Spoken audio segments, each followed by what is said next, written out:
Last part में हमने देखा था कि मैक्स बाकी कैंडिडेट्स के साथ टावर राउंड्स को पार कर रहा था, जिसमें बोलन सबसे आगे था, पर मैक्स और रोंग जुन सबसे लास्ट में थे। लेकिन धीरे धीरे सब लोग आगे बढ़ने लगते हैं और 7 टावर में आ जाते हैं।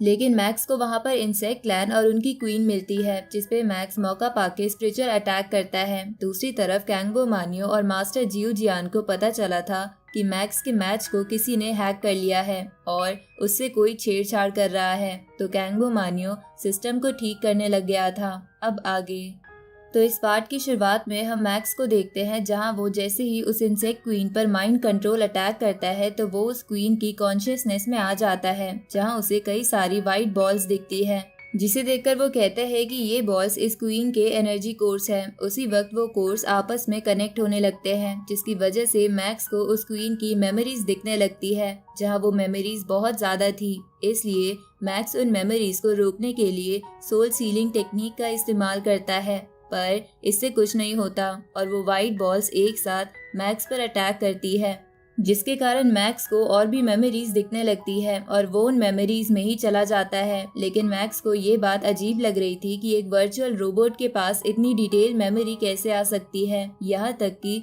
उसके पास ब्लड की स्मेल तक थी। अब बहुत सारी मेमोरीज की वजह से मैक्स के सर में दर्द होने लगता है। दूसरी तरफ कैंगबो मानियो मास्टर जियो जियान के पास जाता है और उनसे कहता है कि हमें पता चला है कि मैक्स वाली फाइट को किसी ने हैक कर लिया है और उसकी फाइट वाली क्वीन की मेमोरीज को असली क्वीन की मेमोरीज से बदल दिया गया है। हालांकि हम जल्द से जल्द इसे ठीक करने की कोशिश कर रहे हैं, पर हमें अभी तक हैकर की लोकेशन नहीं मालूम हुई। ये सुन के मास्टर जियो जियान कहते हैं कि अब बाहर के लोगों के अटैक्स का नंबर बढ़ता जा रहा है। इधर मैक्स को लगने लगता है कि ये जो इंसेक्ट क्वीन है वो बस एक वर्चुअल रोबोट नहीं है, बल्कि एक रियल इंसेक्ट क्वीन की तरह एक्ट कर रही है। उसी वक्त वो इंसेक्ट क्वीन मैक्स पर अपने इंसेक्ट से हमला करवाती है, तो मैक्स उन इंसेक्ट से लड़ने लगता है और उन सबको मार के ये लेवल पार कर लेता है। इस तरफ हम ऑडियंस को देखते हैं, जो सब मॉनिटर को ध्यान से देख रही थी, जिसे देखकर उनको पता चलता है कि धीरे धीरे सभी वॉरियर्स की रैंकिंग सामने आ रही है। इस तरफ हम बोलन को देखते हैं, जो नंबर 1 रैंक पर था, जिसे देखकर सभी लोग हैरान थे। तभी उसे देखकर कैंगबो मानियो कहता है कि बोलन ने 7 टावर के 6 लेवल तक ही मैच को कंटिन्यू रखा और उसके बाद एग्जिट कर दिया, लेकिन तब भी उसके पॉइंट्स बाकी लोगों से बहुत ज्यादा है। ये सच में बहुत ज्यादा पावरफुल है। अब धीरे धीरे बाकी वॉरियर्स भी एक एक कर मैच के बाहर आने लगते हैं, लेकिन मैक्स अब भी मैच में ही था और उन इंसेक्ट क्लैन से फाइट कर रहा था, जहां जैसे जैसे वो अगले लेवल पर जा रहा था उसकी रैंकिंग भी उतनी तेजी से बढ़ रही थी। साथ ही मैक्स सोचता है कि अगर वो इंसेक्ट क्वीन से जितनी ज्यादा देर फाइट करेगा तो उसे उसके बारे में उतनी ज्यादा नॉलेज मिलेगी, जिससे वो अर्थ पर इंसेक्ट क्लैन के होने वाले हमले को रोक सकता है। लेकिन मैक्स देखता है कि धीरे धीरे उन इंसेक्ट्स की पावर बहुत ज्यादा बढ़ रही है, लेकिन मैक्स फिर भी नहीं रुकता, जिसके कारण बहुत सारी ऑडियंस मैक्स को चीयर करने लगती है। इधर ये सब देखकर 9 प्रिंसेस को बहुत गुस्सा आ रहा था और वो बोलती है कि अगर ऐसे ही मैक्स की रैंक बढ़ती रही तो हाई लंगशाइन किंगडम का एम्परर मैक्स से बहुत ज्यादा इम्प्रेस हो जाएगा और मैक्स और 3x माउंटेन के फेवर में ही डिसीजन लेगा। अब मैक्स भी टावर 7 लेवल 6 पर बाहर आ जाता है, क्योंकि वो अब और नहीं लड़ सकता था। तभी उसकी रैंक बढ़ते बढ़ते नंबर 3 पर पहुंच जाती है। ये देखकर उस ग्रैंडपा के पैरों के नीचे की जमीन खिसक जाती है और 9 प्रिंसेस को बहुत गुस्सा आ रहा था। तभी एम्परर का एक मैसेंजर उन दोनों के पास आता है और उनसे कहता है कि वो ग्रैंडपा कई समय से हाई लंगशाइन किंगडम की मैनेजमेंट में पार्टिसिपेट कर रहा है, इसलिए वो थक गया होगा और उसे आराम की जरूरत होगी। इस वजह से एम्परर ने उसकी जगह किसी और को मैनेजमेंट टीम में शामिल कर लिया है। साथ ही 9 प्रिंसेस को भी प्रमोशन के नाम पर एक बेकार सी पोस्ट दे दी जाती है। तो उस मैसेंजर के जाने के बाद 9 प्रिंसेस गुस्से में कहती है कि एम्परर ने मेरी और मेरे ग्रैंडपा दोनों की पोजीशंस छीन ली। इसके पीछे जरूर 3x माउंटेन होगा, जिसके प्रेशर के कारण एम्परर ने ऐसा किया होगा। अब 9 प्रिंसेस अपने ग्रैंडपा से कहती है कि ये सब कुछ मैक्स की वजह से हुआ है, पर मैं अपनी ये पोजीशन नहीं देना चाहती। इस पे ग्रैंडपा बोलता है कि तुम्हें क्या लगता है, मैं अपनी पोजीशन देना चाहता हूँ, लेकिन अब मैक्स वर्चुअल यूनिवर्स कंपनी का कोर मेंबर बन चुका है और अब उसकी पोजीशन एक एम्प्रेस से कम नहीं है, इसलिए अब मैं उसे गुस्सा दिलाने की हिम्मत नहीं कर सकता। दूसरी तरफ हम नॉलेंसन की शिप को देखते हैं, जिसकी AI उसे बताती है कि हम जल्द ही हाई लंगशाइन किंगडम को क्रॉस कर लेंगे।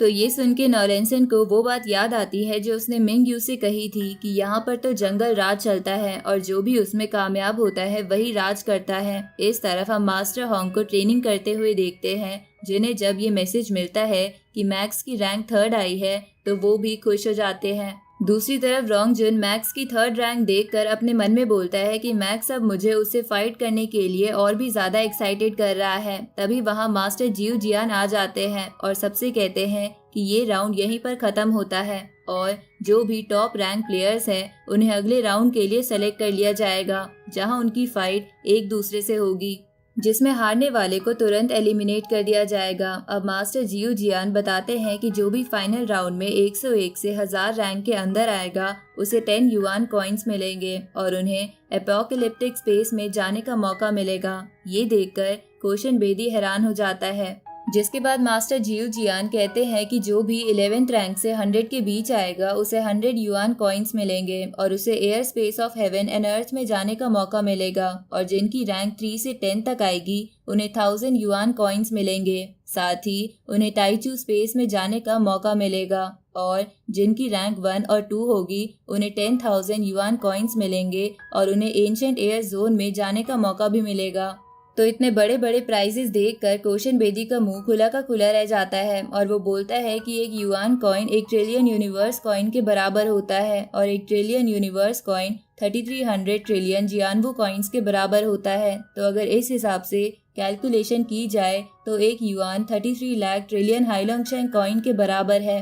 इधर सभी पार्टिसिपेंट्स भी ये सब प्राइजेस सुन के खुश थे। अब बबाता हमें बताती है कि यूनिवर्स जैसे जैसे ग्रो करता है वैसे वैसे उसमें स्पेशल जोन्स क्रिएट होते हैं और जो 4 जोन्स जीतने वालों को मिलेंगे वो वही जोन्स है जिनकी मदद से वो ट्रेनिंग कर सकते हैं। साथ ही यहाँ पर काफी रेयर ट्रेजर्स भी होते हैं, लेकिन यहाँ खतरा भी काफी होता है। इधर फेंग लुन रोंग जुन से कहती है कि हालांकि मैं टॉप 1000 में नहीं आ पाई पर फिर भी मुझे ये ट्रेजर्स काफी आकर्षित कर रहे हैं। इधर मास्टर जियो जियान सबसे कहते हैं कि वर्चुअल यूनिवर्स कंपनी कोई रिलैक्स करने की जगह नहीं है। काफी सालों से इस कंपनी को कई सारे जीनियस मिलते आए हैं, लेकिन उनमें से सिर्फ 1/10 ही लोग सरवाइव कर पाते हैं और उनकी मौत का कारण ज्यादातर नॉन ह्यूमन क्लैन से लड़ाई ही होता है, क्योंकि नॉन ह्यूमन क्लैंस ह्यूमन पर अटैक करना नहीं छोड़ेंगे। इसलिए हमारी कंपनी कैंडिडेट्स को ट्रेन करना चाहती है ताकि वो लोग नॉन ह्यूमन क्लैन का सामना कर सके। इसके बाद मास्टर जियो जियान सबसे कहते हैं कि सभी फाइनल राउंड की तैयारी में लग जाओ क्योंकि वो जल्द ही स्टार्ट हो जाएगा।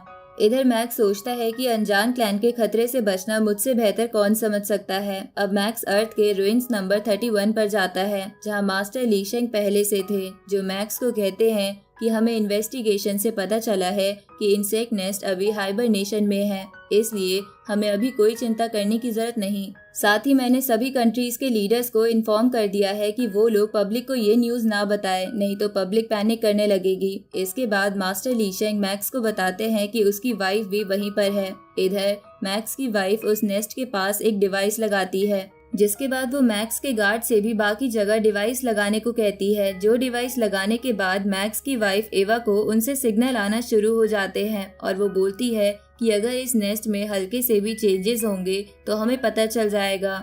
तभी मैक्स उसके पास आता है और उससे कहता है कि ये काफी डेंजरस जगह है, तुम्हें यहाँ नहीं आना चाहिए था। इस पे एवा उससे कहती है कि एक बार इस नेस्ट के इंसेक्ट जाग गए तो अर्थ पर कोई भी जगह सेफ नहीं रहेगी, इसलिए ये मेरी ड्यूटी बनती है कि मैं अर्थ को सेफ रखूं। ये सुन के मैक्स एवा के फोरहेड पर किस करता है। तभी मास्टर ली शेंग उससे कहते हैं कि तुम आराम से अपने अगले राउंड की प्रिपरेशन शुरू कर सकते हो, इस जगह की जिम्मेवारी हम पर छोड़ दो। तो ये सुन के मैक्स ट्रेनिंग करने के लिए आ जाता है, जहां वो बबाता से कहता है कि मैंने टावर में इंसेक्ट क्लैन से फाइट करते समय उस क्वीन को हराने का एक अच्छा तरीका ढूंढ लिया है, जो कि है सोल सीलिंग मेथड। लेकिन अर्थ पर जो क्वीन है वो वर्ल्ड मास्टर लेवल पर है, जिसे मैं अपनी करंट सोल सीलिंग टेक्निक से नहीं हरा सकता। इस पे बबाता कहती है कि मैंने हाई लेवल स्पिरिचुअल टेक्निक ढूंढ ली है जिससे उस क्वीन को हराया जा सकता है, लेकिन वो टेक्निक तुम्हें एंशिएंट एयर जोन में मिलेगी, जिसके लिए तुम्हें रैंक 1 या 2 हासिल करनी होगी।